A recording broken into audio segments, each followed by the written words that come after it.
when we talk about music, we had to talk about the man that was responsible for just some of the greatest music. Fuck the South, just some of the greatest music coming out ever. Mm-hmm. The Dungeon Family. Mm-hmm. Oh yeah, Rico Wade, dog. Rest in peace. Rest in peace. When I first heard the music, every great movement we talk about that has been driven by a producer. Compton's Most Wanted, DJ Slip. Nigga, Motown. You know what I'm saying? Motown. Cash Money, Manny Fresh. The Dungeon Family. Rico, rest in peace. Yeah, give us some words, man. That dude, I've been seeing him since we was in middle school, man. That man been everybody's father since middle school. Like, man was driving his own car to middle school.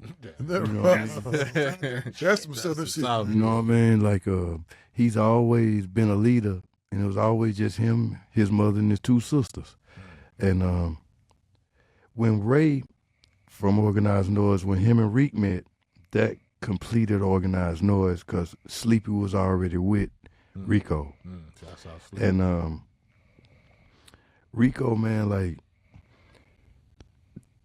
he was getting his, like, even in the 90s, before people knew us, Rico always was getting his own clothes made. Like, he had his own cars. Like, he was getting his cars done special. Like, he was doing everything that only kids that was more advanced was doing. You know what I mean? And it's like when we moved from the projects to the house in Lakewood, he didn't leave the projects till we found Outkast. When he found Outkast, he moved us into a house. And when every night, dog, at this man's house, you would have cars all the way down the street every night. And his mom and his sister was in the house while we was creating all these records. It's you know, so we've never seen nobody as selfless as him. That's dope. So let me picture this, because you know what? I always thought Rico Wade was older than y'all, and it makes sense because it just seemed like he carried himself like that way. So he was a little kid pretty much and took y'all in and said, we go create this movement. Yeah, all of us are the same age. That's crazy, man. The only one is the leaders, the elders, like Ray Murray. Him and Sleepy, they the oldest. Okay. You know what I mean? Out of Organized. Me, Reek, the rest of us, probably Cujo, Timo, all of us the same age. The babies are CeeLo, 3000, and Big Boy. Those are the babies. You know what I mean? Future was in there trying to get on. And Future was the baby under them. You know what I mean? Future wasn't even rapping. He was meathead then. So, you know, like, he actually coached us, bro. And I had the conversation yesterday. I said, brother, you understand that at the end of the day, they did exactly what they said they were going to do for us. Because we was peers, even though once their success came, he never turned around and said, we under y'all or y'all under us. He lost their deal at LaFace because he wouldn't put Outkast and Goody Mob in slave papers. So what he said, check this out. We family. Before we put you in slave papers, I'll let y'all go. He let us go. He let Outkast go, and he let Goody Mob go. He never owned our publishing. He never owned our name. For us to come to the end of this,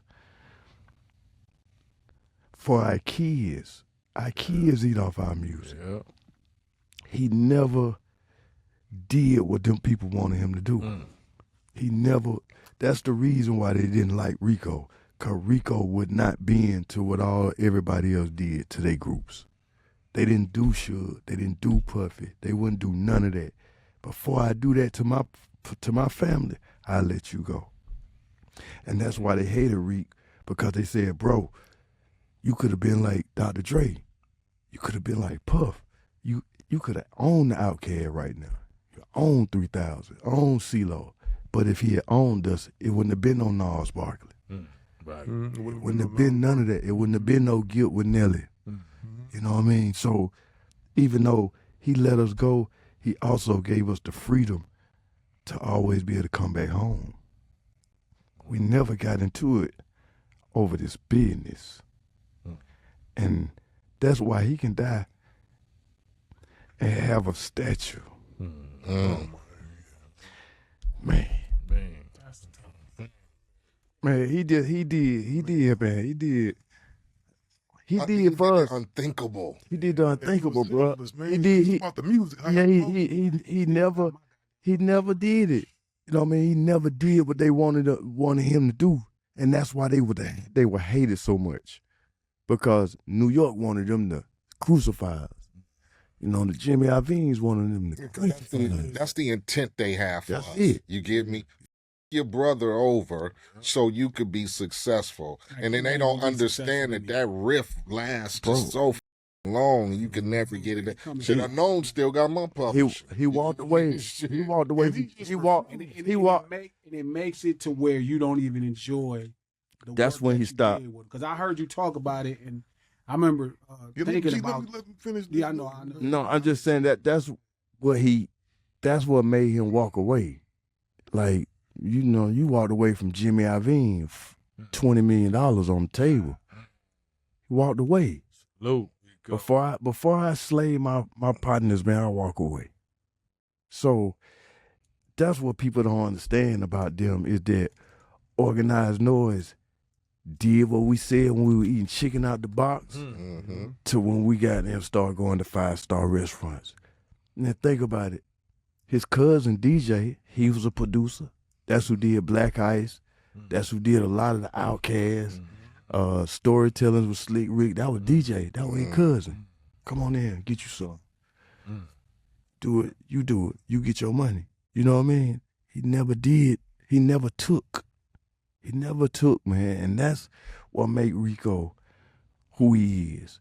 And that's the reason why I feel like even now, it's like we have to learn how to deal with each other the same way we do it when we broke to when we get rich, man. Exactly. That's our problem. We get broke and then we start cutting all the folks. We want to act like them. We act like them. And we can't do that, bro. Because they put that, I noticed, man, every executive puts that bug in your ear. And ironically, that's how I lost my job at Mind the Music. I wouldn't put too much under one of those things after the Ice Cream Paint Job record. He was up for a new deal, and they wanted to do something like a 50-year deal, man, a code book. I said, that's illegal. You can't do that. Ain't nothing illegal in the music business. I said, how can you do that? This man will never get his music back. Like, he'll never get his stuff back. They don't care. We talked about that, and that's what I was saying to you. I remember you telling me about that, and I went and listened. I was like, damn, that shit is crazy. Well, Hey, let me run down the list, man. Unknown got Ace Publishing. What's the boy that was down here that was up under Hit Boy? Under Hit? Not Hit Boy. The Hit Boy was under the Kanye. Not before Kanye. Polo the Don. Polo the Don still to this day has a percentage of Hit Boy's publishing. Hit Boy said that on the show. He said, and I said, you mean the records that you made back then? He said, no, now because, and he said that Polo had told him, he said, man, I was young at the time, and that's what they wanted me to do. They actually made the paperwork. And he said, and he said that if I can go back in there and change it, I can't even go do nothing about it because they all getting that money. It ain't him, it ain't Hit Boy. But see, what happened is they have them do their deals and they get them the $15-20 million or whatever, man. They give it to them. They got the money. They gone. They're not really getting that much of that publishing, but when it's all said and down in history, it looks like the brother was robbed. The brother robbed. Oh yeah, he took all my shit.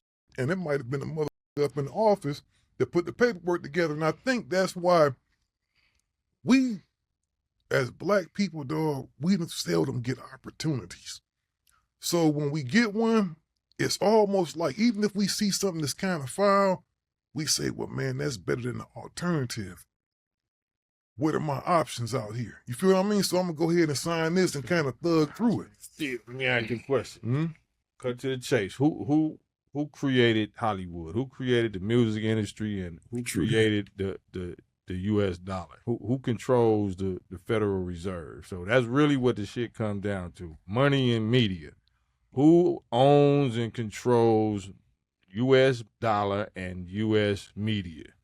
You know what I'm saying? I ain't gonna get you. You gotta answer that for the floor. You know what I'm saying? And they said that right now the music business, they are taking all the money overseas. They putting all the money in Africa. They putting all the money in Japan. They taking all our beats, all our styles, and all our ways to the other country. And they said, Come on. They're Gang niggas coming out of Africa right now. Come on. Yeah. They not investing in the music. We go, yeah. Only in the live show. Niggas, y'all don't want us to take all your publishing. That's why They don't care about the no 360 is publishing. going on right now. They only care about the live show. The live show makes the most money right now. So really, if you get back to, we getting back to live slavery. Because it's about your work now. It's not even about the music.